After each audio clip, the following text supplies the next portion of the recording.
tart. It's real tart. Anyway, so thank you for watching the last vid. Once again, it's Tempo here, TEMPO-MAXX. Yeah, I had a little extra on my name.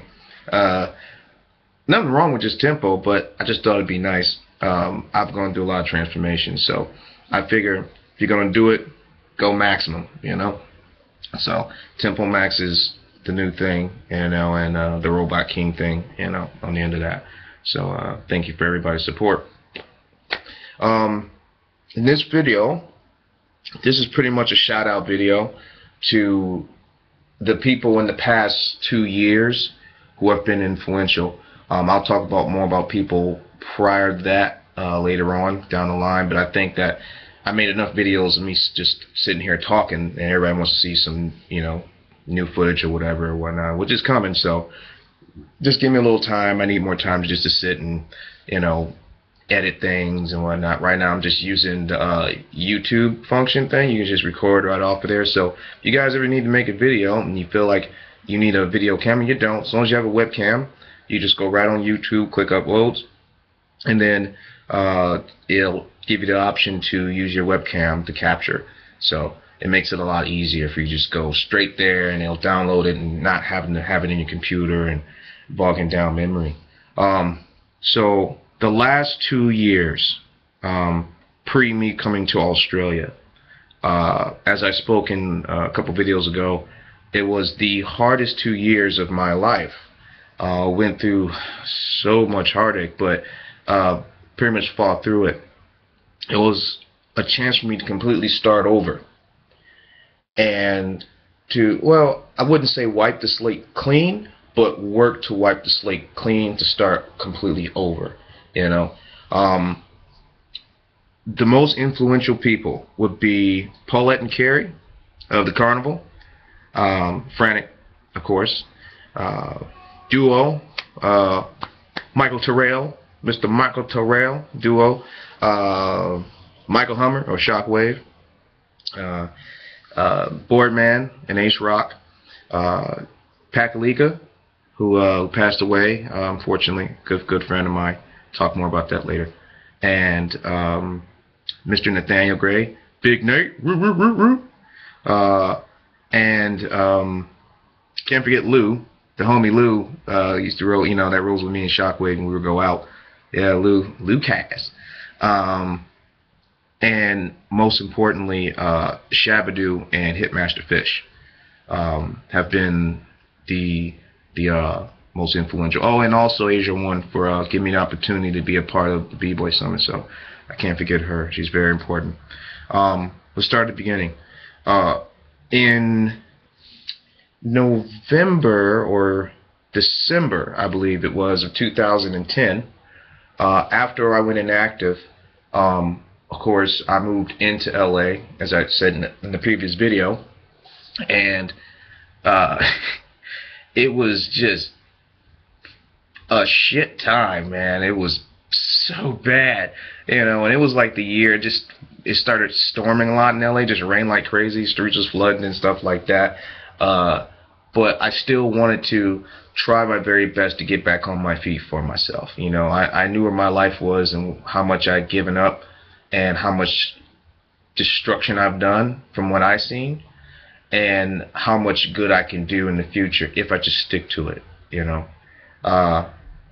It started, I went to an audition, and Paulette and Carrie happened to be there. Now, I've known Paulette and Carrie since I was 19, so, you know, you think I'm 30 now, so it's like 11 years, or 10 years or so here and there. So I've known them for years. Carrie has always been very active in the dance community in general since the 70s, the disco era, since he was a young man, and he's always been around. From whatever all the stories he's ever told me has always been confirmed through other people. It's like, yeah, Carrie was there. He was there, of course. Carrie High Kicks, you know. And Paulette, beautiful wife, and a good friend of mine. They both were very, very inviting to me, you know, because at that point in time when I saw Carrie at the audition, I was kind of like down and out, you know, and I was really trying to get back in somehow and back into the LA scene, not just the underground scene, but the mainstream. Things went quiet with the LXD tip, so we didn't get recalled because they did the third season, and it was the third season, and then we didn't get called back in, and then things just went quiet. So it was kind of like, well, I got to do something with myself. I don't want to stick to doing security or go back to trying to be in the law enforcement again. So I got to do something with myself.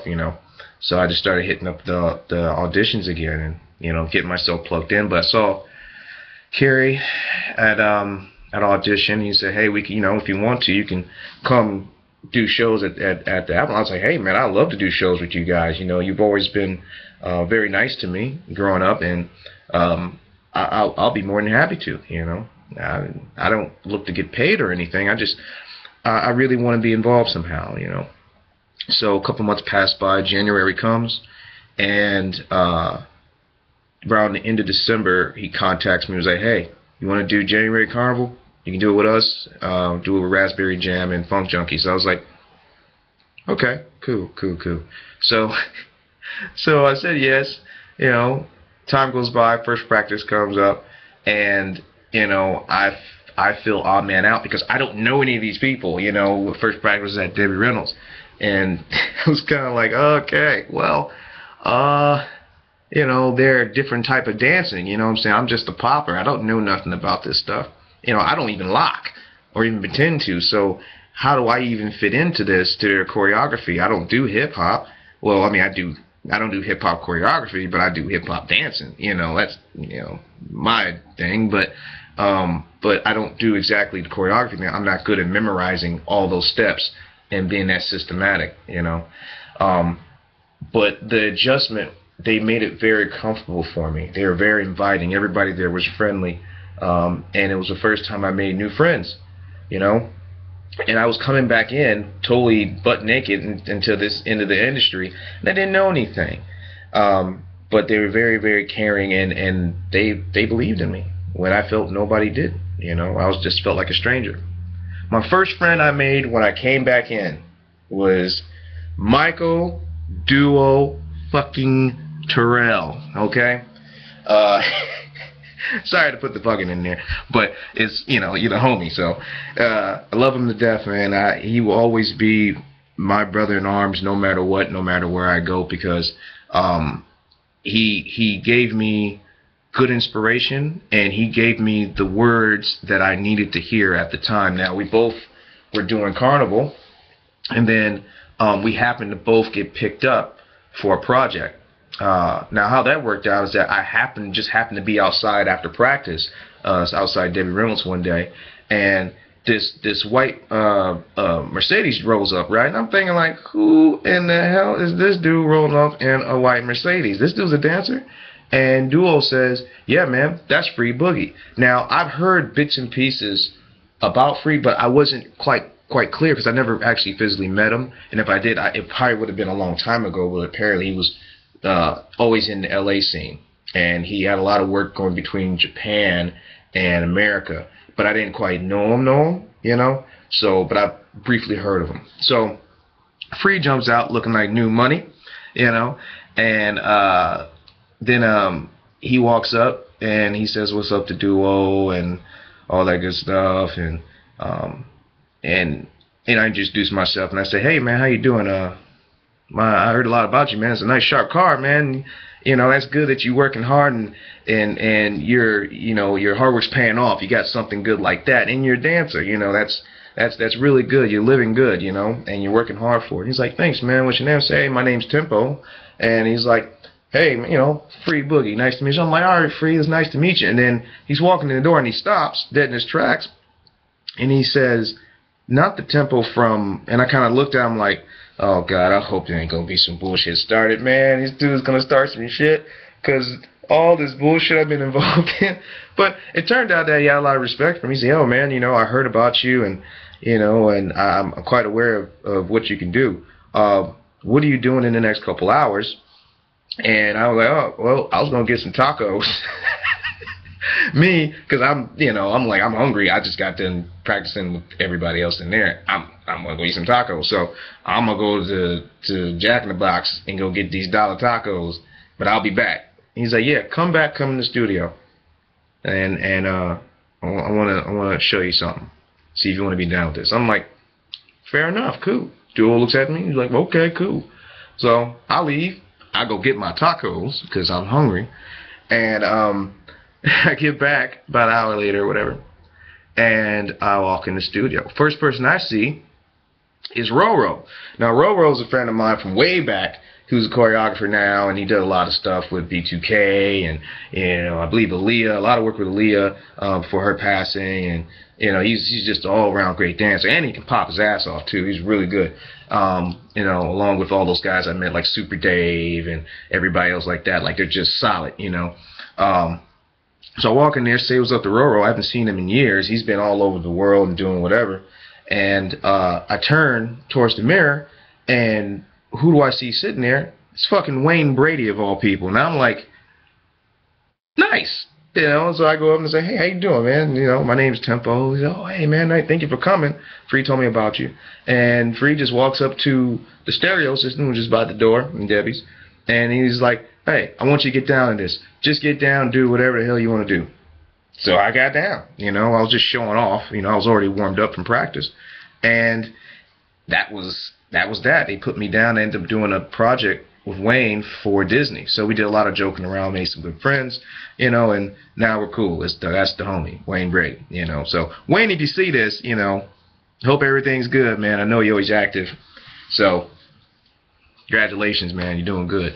I made new friends, Jamal McGee, Jamal from Virginia, and Duo definitely was the key factor that night. So I gave Duo a ride home, and he was pretty much telling me about all the stuff I didn't know about what was going on. He was filling me in on the past, like, what, 5 years I was missing from all this. So, you know, the number one thing he said, and he always stayed on this, like, Tempo, you are really good at popping, but you're going to have to adapt, okay? Learn it all, man. I'm a B-boy, okay? I can pop now. I can lock. I can do whacking and voguing, which he was extremely good at. The man's bad. Like, if you want to learn, then he's good, you know what I'm saying? But it's if you can find him, you know. He's all around North Hollywood and L.A., so if you want to take some whacking classes, you can't get to anybody else. Either go to Kamari and that dude, Duo, you know, and then just all the other people who learn or roll with him, all the whackers and stuff like that, go and get it. So Duo's like, you got to learn it all, man, because that's what will make you go past what everybody expects you to be. That's the shock and awe value, that you can do all these things, you know, but it all depends on what you're going to do with it. So I said, okay, that makes perfect sense, you know. That's the best thing anybody could have told me, you know. And I took it as advice, you know. I started taking up on whacking. I started taking up on more hip-hop dancing, house dancing. I was taking my own friends' classes, you know. I remember I took a class with Nelly, and it was awesome. That girl wore me out, you know. She made me realize I was out of shape. Then, you know, I started getting better with my footing and stuff, and because I was always active with the carnival, you know. And with Shockwave was always there. He's a very solid guy, very wise, and very collected, you know. His popping is solid, and his friend Lou is just, you know, they're beautiful guys, man. You know, they're really good guys to get to know. They're just all around good people, you know. Shockwave looked out for me, you know, always gave me a good word when I needed it, especially when I ended up exiting the group. And he's always been a good friend, you know. So God bless him and his family. Frantic at the time, you know, he was going through his thing, but just when he could communicate, it always made me feel better, you know. And the time it made me feel better when I had a chance to talk to him on the phone at his event that we had with Flavor of the Month that I helped judge. And it was just kind of like, it was a breath of fresh air. It just took the edge off a little bit, you know. It really did. And I was going through so much at the time, you know, and thank God I had Duo and Shockwave and Carrie and Paulette and the man who I call my own brother also, Nate. Thank God for him too, because it was it was very hard to keep saying. Um, Moving on from that, I would go out frequent, go dance with other dancers at Skinny's Lounge up on Lancashire.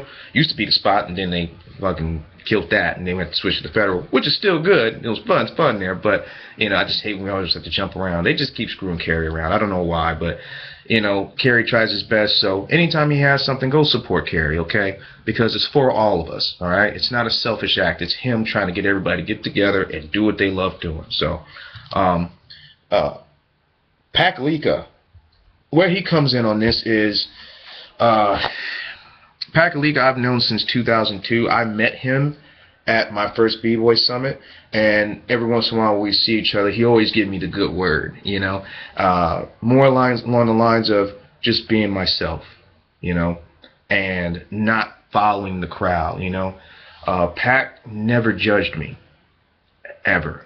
He never judged me. He never even said any words close to being judgmental. He just always wanted people to be who they are and be comfortable in their own skin and not judge others and focus on what they're good at, their weaknesses. You get better at that, and you share.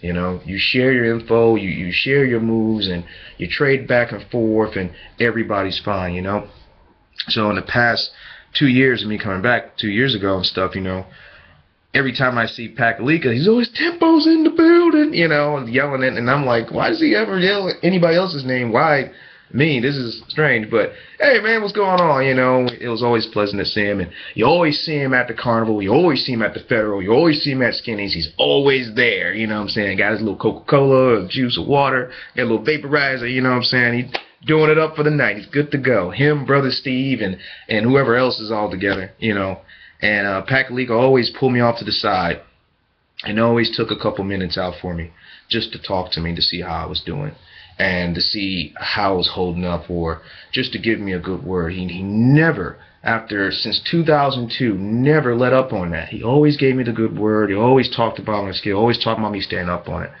And then, unfortunately, when we got to the point of me starting to get out of the hole that I was in, he unfortunately passed away, It was awful, just to get the words from Frankie D, and then to rush over to the hospital, So, so God bless Pat. So, it was a rough patch, It was a bunch of months of glory after the rough part of 2011. Going into 2012 was glory,